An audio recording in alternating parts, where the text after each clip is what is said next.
prinsip rancangan tangga alat bantu servis mobil multifungsi dan seterusnya. Oke, karena waktu udah menginjak pada 9 lebih, saya persilakan saudara J. Hamdalah untuk presentasi antara 10 sampai dengan 15 menit ya, silakan.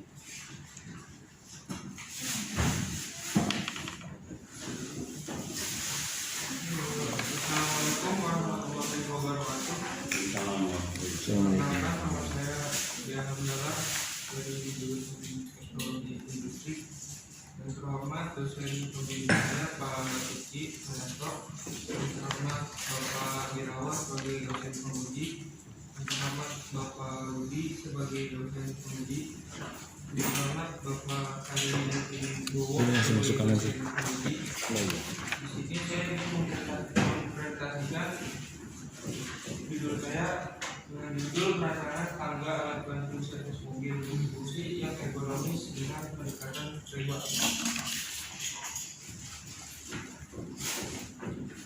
Latar belakang, tangga merupakan salah satu bentuk kualifikasi tangga lipat merupakan salah satu bentuk kualifikasi tangga yang dalam penggunaannya menjadi lebih praktis. Bengkel mobil merupakan salah satu pengguna tangga lipat dalam aktivitasnya sebagai alat bantu untuk perawatan, pemeliharaan, perbaikan, modifikasi alat dan aksesoris mobil lainnya.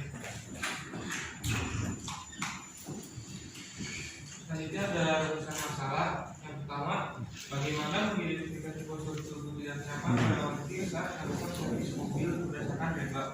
Yang kedua, bagaimana merancang tangga lipat multifungsi yang ergonomis sesuai dengan kebutuhan dengan data antropometrik pada mobil. Yang ketiga, berapa estimasi biaya yang harus dikeluarkan untuk membuat tangga lipat mobil multifungsi yang ergonomis. Selanjutnya ada batasan masalah. Penilaian ini dilakukan di bengkel servis mobil. Penilaian ini dilakukan pada awal bulan Juni sampai akhir bulan Juni. Selanjutnya, sumber yang digunakan dalam penilaian ini berjumlah 10 responden yang akan menggunakan tangga lipat multifungsi. Tujuan penelitian mengidentifikasi spesifikasi tangga alat bantu servis mobil multifungsi berdasarkan postur tubuh aktivitas mobil pada saat membuka servis mobil. Yang kedua, merancang alat bantu servis mobil multifungsi menggunakan antropometrik. Yang ketiga, menganalisis biaya yang diperlukan untuk melakukan perancangan servis mobil multifungsi. Selanjutnya ada manfaat penelitian. Yang pertama, memberikan kemudahan dan kenyamanan saat menggunakan tangga lipat multifungsi sebagai alat bantu servis mobil.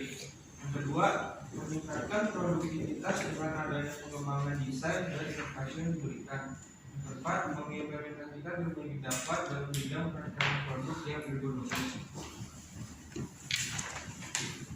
Selanjutnya ada dua landasan teori. Yang pertama adalah perancangan. Perancangan adalah kegiatan awal dari suatu rangkaian kegiatan dalam proses pembuatan produk. Kegiatan perancangan dimulai dari pemikiran manusia tentang kebutuhan yang ada, kemudian membuat konsep awal dari pemikiran yang ada, selanjutnya masuk dalam tahap-tahap pengembangan dan tahap-tahap pengembangan produk. Selanjutnya adalah ergonomi. Ergonomi adalah suatu cabang ilmu yang sistematis untuk memanfaatkan informasi-informasi mengenai lipat, kemampuan dan keterbatasan manusia merancang suatu kerja.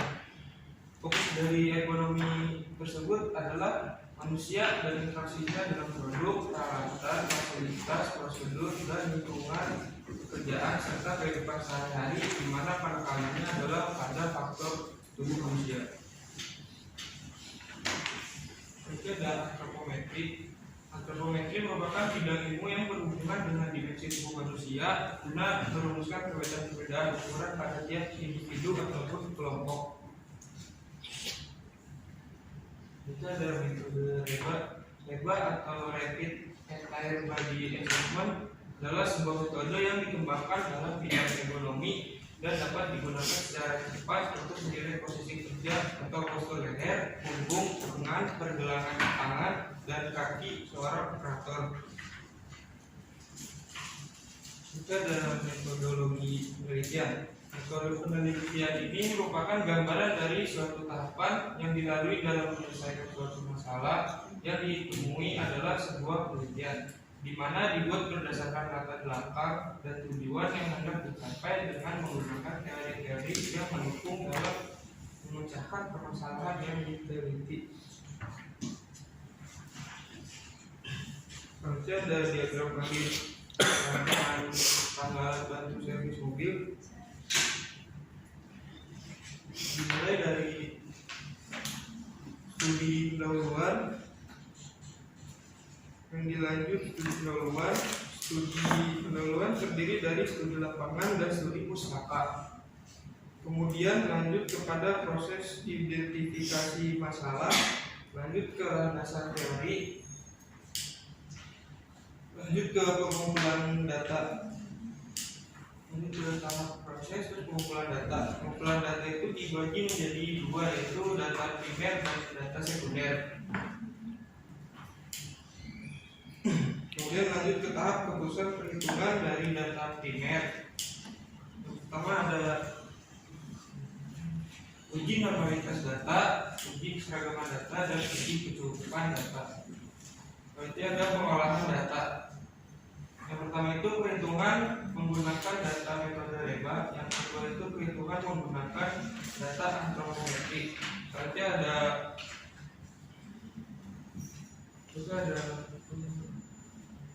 pengembangan prototipe, estimasi biaya, berarti ada analisis dan pembahasan, berarti ada kesimpulan dan selesai. Terima kasih. Oke, silakan duduk kembali.